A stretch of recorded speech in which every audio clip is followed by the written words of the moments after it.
투자는 건강하게, 맘 편하게, 오래. 안녕하세요. 케빈 베스먼 허정웅입니다. 다시 한번 화면 녹화를 통해서 여러분들 찾아뵙고 있고요. 오늘 지금 촬영일자 7월 24일 밤 11시 자정되기 직전입니다.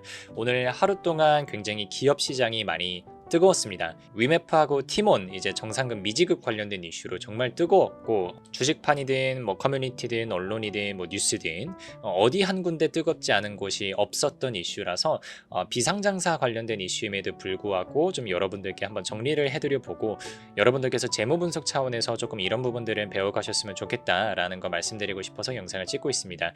오늘은 여러분들도 알다시피 제가 이제 재무제표 분석을 정말 가장 중점적으로 다루는 투자자라는 거는 다들 아마 감을 잡으실 것 같고, 물론 재무제표 분석만 하는 것은 아니지만 재무쟁이 입장에서, 그리고 숫자를 조금 주로 보는 분석가 입장에서 티몬하고 위메프 사태를 어떻게 바라보고 있는지, 그리고 티몬하고 위메프의 재무제표를 통해서 우리가 어떤 것들을 알 수 있는지, 그리고 혹시 위기 신호가 미리 나오고 있었다면 어디서 나오고 있었는지 한번 찾아보는 시간 갖도록 하겠습니다. 화면으로 오시고요.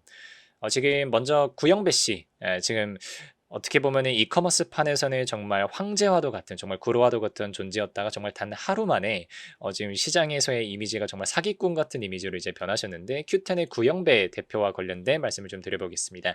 이분이 이제 지마켓을 설립한 걸로 가장 유명하시죠. 2003년도에 지마켓 설립하셨고요. 그리고 이제 2009년도에 지마켓을 이베이로 매각을 해요. 그러면서 이제 10년 정도 경업금지 조항이 있었어요. 이제 인수계약서에. 그래서 이분이 한국에서는 이커머스 관련된 영업을 하실 수가 없어서 바로 싱가폴로 날아가서 2010년도에 큐텐을 설립을 합니다. 그러니까 지마켓의 싱가폴 버전이라고 생각을 하시면 돼요. 그리고 싱가폴에서도 역시나 그래도 이분이 경영을 굉장히 잘하시는 분이셨던 거는 맞아요. 그래서 싱가폴에서도 큐텐을 굉장히 성공적으로 성장시키시고, 이제 10년 경업금지 제한이 풀리자마자 다시 한국에 돌아와서 뭘 했냐? 굉장히 여러 가지 마이너한 이커머스 채널들을 다 인수하기 시작했어요. 이분이 돌아와 보니까 그런 거죠.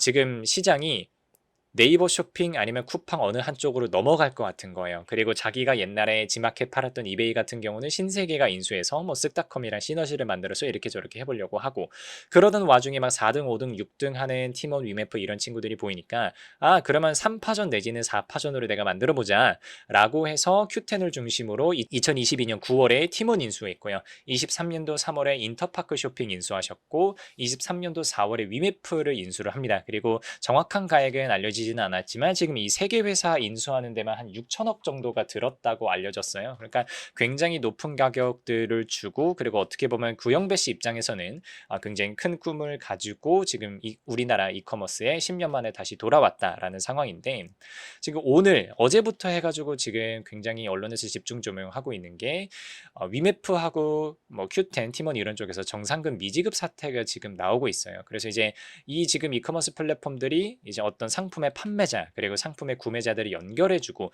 그 사이에서 이제 거래가 체결됐을 때 자신들이 받아야 될 수수료를 떼고 이제 판매 전상금을 지급을 해줘야 되는데, 그게 지금 미지급이 계속 나오고 있고, 뭐 한쪽에서는 뭐 회사가 곧 망한다라고 하는 막 블라인드 그런 글들도 올라오고 있고, 그래서 굉장히 지금 시장에 혼란을 주고 있는 상황이에요. 그런 상황에서 제가 이제 가장 지금 우리나라 안에서 문제가 되는 게 위메프랑 티몬이잖아요. 그래서 위메프부터 재무제표를 조금 보면서 우리가 어떤 것들을 가져갈 수 있을지 한번 살펴보고자 합니다. 먼저 위메프부터 보실게요. 위메프의 2023년도 연말 감사 보고서고요. 지금 비상장사기 때문에 안타깝게도 분기 보고서는 나오지 않아요. 그래서 조금 시간이 지나기는 했죠. 지금 7월 말이 거의 다 돼가니까 작년 연말부터 지금 7개월이 흘렀지만, 그래도 가장 최근 실적으로 우리가 확인하실 수 있는 거는 2023년도 감사 보고서라서 가지고 왔어요. 먼저 재무상태표의 자산이고요. 제가 항상 저희 고객분들, 수강생분들한테도 말씀을 드리지만, 자산 볼 때는 일단 제일 먼저 하셔야 되는 게 자산 총계 규모 자체가 어떻게 바뀌고 있는지 확인을 하셔야 된다라고 말씀을 드리고, 두 번째로는 그냥 큰 숫자가 뭐가 있는지 확인하면 된다라고 제가 말씀을 드려요. 네. 일단 첫 번째로 자산 총계부터 좀 보여드릴게요. 자산 총계가 지금 5기 초잖아요. 이게 2023년도, 2022년도, 그리고 2022년도 초니까 2021년도 말이라고 생각을 하시면 돼요. 21년도에 1850억짜리 자산을 가지고 있던 기업이 지금 900억으로 반토막이 나 있어요. 이것만 봐도 뭔가 이상한데라는 거를 여러분들이 일단 느끼셔야 되고요. 그리고 23년도 기준으로 쭉 봤을 때 사실 특이한 거는 없어 보여요. 사용권 자산 이거 회사 사옥이나 창고 같은 걸 거고요. 단기 대여금 찾아보니까 그렇게 뭐 디테일한 거는 나오지 않더라고요. 그리고 매출채권 이건 받아올 돈이니까. 근데 제가 조금 눈에 띄게 봤었던 변화가 뭐였냐면 현금하고 단기금융 상품이에요. 지금 2021년도에 현금이 800억이 넘게 있었고요. 단기금융 상품은 160억이 있었어요. 근데 이게 지금 해마다 줄어들더니 2023년도 연말에는 현금이 71억, 금융상품이 58억으로 쪼그라듭니다. 그래서 지금 얼추 보시면 자산 총계가 1,800억에서 900억으로 900억이 줄었잖아요. 이거 줄어든 거 보시면 금액이 거의 똑같습니다. 그러니까 나머지 자산들은 크게 변한 게 없이 현금하고 금융상품 줄어든 것만 이 전체 자산 900억 감소를 거의 다 설명한다는 얘기예요. 근데 이제 금융상품도 거의 현금처럼 쓸 수 있는 거라는 거는 뭐 다른 영상들을 통해서 보셨으니까 잘 아실 거예요. 그러니까 지금 회사가 돈이 없는 거예요. 돈이 계속해서 빠져나가고 있고 회사 규모가 줄어든 거가 그대로 돈 빠져나가면서 줄어든 거니까 자산만 보더라도 이게 굉장히 녹록지 않은 상황이구나라는 거를 여러분들께서 이해하셔야 되는 거죠. 두 번째로는 위메프 부채 한번 보시겠습니다. 부채가 3,300억이에요. 부채 총계 확인해 보세요. 자, 앞에서 자산이 900억이었거든요. 부채 3,300억입니다. 자산보다 부채가 많죠. 안 보셔도 자본은 마이너스라는 거를 아실 수 있을 거예요. 그러니까 자본 잠식 상태인 거고요. 근데 일단은 부채에서 부채 3,300억에서 뭐가 가장 많이 차지합니까? 라고 보니까 매입 채무가 3,000억 가까이 잡혀 있어요. 3,300억 중에 3,000억이 매입 채무니까 나머지 부채는 사실상 안 봐도 되는 항목이라는 거죠. 지금 위메프 같은 경우에는 매입 채무만 분석이 되면 끝나는 거예요. 그리고 뭐 한 번쯤 확인하고 넘어갈 숫자로 이제 자본 내역이에요. 결손금이 마이너스 6천억이었던 게 마이너스 7,500억까지 계속해서 타고 들어가면서 자본 총계가 마이너스고 이미 완전 자본 잠식이고요. 그게 심지어 더 심해지고 있습니다. 그러니까 계속해서 비상장사라서 다행이지 상장사였으면 이미 굉장히 큰 문제가 됐었겠죠. 비상장사가 계속해서 적자 상태를 유지하면서 어떻게 보면 현금 캐시 버닝을 하고 지금 버티고 있는 기업이었던 거죠. 위메프가 사실은. 그래서 앞에서 보여드렸던 이 매입 채무가 도대체 뭐냐라는 거를 보면 매입 채무 및 기타 채무 내역을 보니까 싹 다 뭐가 지금 잡혀 있어요? 미지급금이죠. 이게 지금 이번에 문제가 됐던 정상근 안 준 거예요.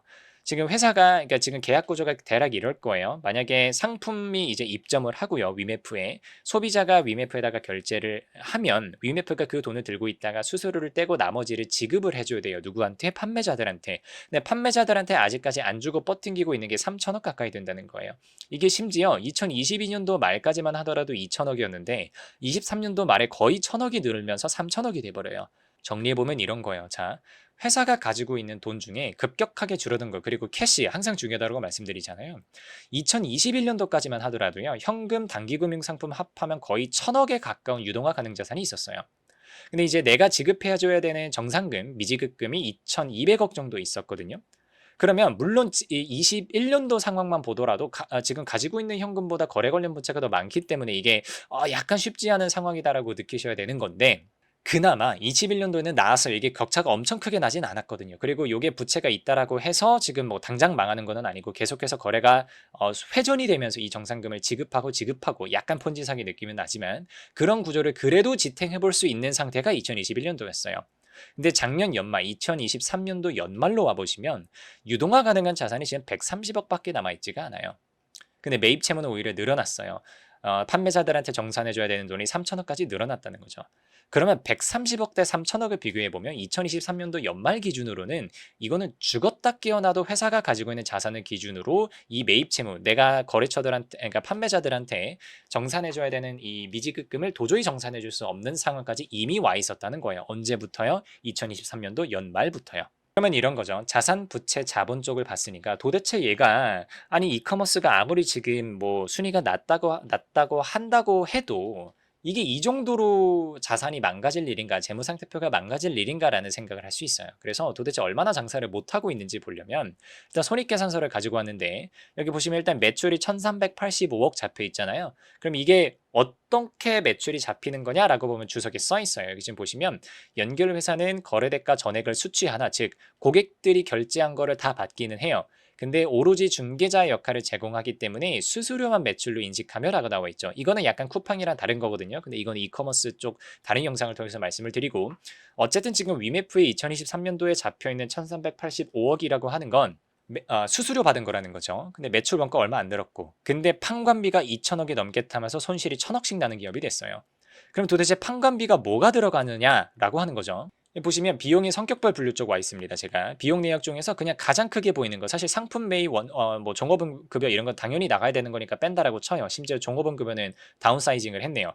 근데 보시면 광고 선전비가 250억, 판촉비 370억, 지급 수수료가 거의 900억 가까이 나가요. 이걸 정리드려 보면요, 매출이 1385억 나는 회사가 일단 매출에 연동되는 수수료겠죠. 이게 뭐 결제대행 수수료가 됐든 기타 단위 유통 채널에서 붙는 수수료가 됐든 제가 지금 확답을 드릴 수는 없지만 수수료가 연동되는 게 900억이 붙어요. 그럼 수수료율이 이미 65%라는 얘기예요. 근데 여기다가 내가 마케팅 하기 위해서 600억 정도를 태웠어요. 그러면 여기서 수수료 빼고 마케팅 관련된 판촉비, 광고비 이런 거 빼면 다른 고정비, 인건비 이런 거 고려 안 해도 지금 바로 적자 상태인 거예요. 그러니까 지금 위메프 같은 경우는 사실은 도저히 수익이 날 수 없는 이커머스 사업을 최근 몇 년 동안 계속해서 하고 있었다는 얘기예요. 이런 구조부터가 위메프가 뭐 예를 들면 뭐 Q10이 인수하고 나서 엄청나게 유상증자를 꽂아줘서 뭐 살려주려고 노력을 막 수천억을 때려 부어주지 않는 이상, 소프트뱅크가 쿠팡이 거의 10년 동안 돈을 엄청나게 꽂았잖아요. 그 정도의 투자가 이루어지지 않는 이상 이 위기는 해결될 수가 없는 위기까지, 그런 구조까지 갔다라는 거를 여러분들이 이해를 해주시면 되겠습니다. 티몬 쪽을 제가 보려고 했더니 티몬은 2023년도 실적이 안 나와 있더라고요. 그래서 왜 그러냐 보니까 감사 보고서를 제출을 안 했어요. 그래서 뭐 여러 가지 이유를 대기는 했는데 이거는 사실상 상황 정리가 도저히 안 되기 때문이라고 여러분들께서 이해를 해주셔야 되고, 그래서 2022년도 저희가 그래도 아쉬우니까 2022년도 쪽 보시면 크게 다르지 않아요. 여기는 조금 빠르게 갈게요. 2022년도 자산 쪽 보시면은 전체 자산 1,500억 조금 안 되는 것 중에서 거의 대부분이 단기금융상품 1,000억이에요. 그러면 요 구조만 보시면 앞에 위메프보다는 티몬이 좀 더 낫지 않을까라는 생각을 해보실 수도 있는 게, 그래도 야 돈 많잖아, 1,000억이면은 1,500억 자산 중에 1,000억이면 조금 여유 있는 거 아니야? 라는 생각이 드실 수 있지만 부채로 넘어가 보시면 부채가 거의 8,000억이에요. 근데 거의 8천억 되는 것 중에 7천억이 얼마예요? 매입 채무예요. 그럼 이거 매입 채무 안 봐도 뭘까요? 그렇죠. 당연히 미지급금일 거예요. 그럼 티몬은 오히려 지금 부채까지 같이 보니까 훨씬 더 심각한 거예요. 가지고 있는 현금성 자산이 1,000억인 애가 갚아야 될 게 7천억이에요. 그럼 지금 네팅으로 치면 얼마가 빵꾸가 나는 거예요? 6천억이 빵꾸가 나는 거잖아요. 그럼 얘도 도대체 장사를 어떻게 하느냐 한번 볼게요. 자, 영업수익 1200억 내는데 비용이 2700억이 들어서 1500억 적자가 나요. 도대체 어디다가 영업비용을 2700억을 쓰고 앉아있느냐? 성격별 분류 가서 보시면 역시 얘도 지금 가장 많이 쓰는 비용이 어디예요? 지급수수료, 관곤선전비, 판매 촉진비예요. 지급수수료에다가 900억 써요. 그럼 얘도 보시면 앞에서 수수료 매출 잡은 게 1200억이죠. 근데 수수료가 900억 먼저 나가요. 그럼 이미 300억밖에 안 남아요. 근데 지금 광고 선점이랑 판촉비, 사실상 마케팅 비용이라고 치고요. 요거 두 개 합하면 1,000억 넘잖아요. 그럼 끝난 거죠. 그래서 저는 이렇게 좀 정리 드리고 싶어요. 지금 굉장히 위메프와 티몬의 여러 가지 고객들이죠. 그 소비자분들도 계시고 판매자분들도 계시고 굉장히 많은 분들이 아마 이번에 피해를 보게 될 것도 같고, 지금 언론에서 보니까 이거를 제2의 머지포인트 사태라고 부르시는 기자분들도 계신데, 저는 일단은 재무 분석을 하면서는 이런 생각이 들었습니다. 어쩌면 이렇게 흘러오는 과거 재무 상태표 그리고 손익계산서의 흐름만 보더라도 이 정도의 위기는 예견되었는지도 모른다는 생각을 제가 문득 하게 됐어요. 물론 제가 만약에 지금 티몬하고 위메프가 상장사라고 쳤을 때 분석하는 입장에서 진짜 이걸 예견할 수 있었느냐, 그건 잘 모르겠지만 뒤늦게 그래도 재무 분석을 해보면서 느꼈었던 거는 이게 이미 위기 신호가 나오고 있었구나라고 하는 거를 느꼈고요. 그리고 앞으로 어떻게 될까에 대해서는 이런 생각이 듭니다. 제가 싱가포르의 그 Q10의 재무제표를 지금 확인하지는 못했는데, 만약에 Q10에서 위메프하고 티몬한테 정말 엄청난 어떤 추가 유상증자를 통해서 자금 지원이 들어가지 않는 이상 위메프랑 티몬 같은 경우는 살아나기가 굉장히 어려운 상황이고, 지금 문제가 되고 있는 소비자 그리고 판매자분들의 예상되는 손실은 거의 확실시가 될 것 같다라는 생각이 정말 안타깝지만 들었습니다. 그래서 조금 조심하셔야 될 것 같고, 그렇다고 Q10이 지금 이미 얘네들을 인수하는데 최소 3사 인수하는데 앞에서 보셨듯이 6천억을 쓴 상황에서 돈을 더 더 추가 투입을 해서 이미 어떻게 보면 쿠팡과 네이버 쇼핑으로 점철된 국내 이커머스 시장을 타개할 노력을 할 것인가에 대해서도 약간은 조금 의심스러운 시선을 가져야 되겠습니다. 굉장히 안타까운 사건이 발생을 했고 또 많은 분들이 피해를 입으실 예정이라서 정말 이런 영상 드리게 돼서 참 죄송스러우면서도 저희는 한 번 더 공부하고 또 재무제표를 통해서 이 정도까지도 우리가 분석해 볼 수 있다는 것을 배워가시는 계기가 되었으면 좋겠다라는 말씀 드리면서요. 오늘 영상 여기서 마무리하겠습니다. 감사합니다.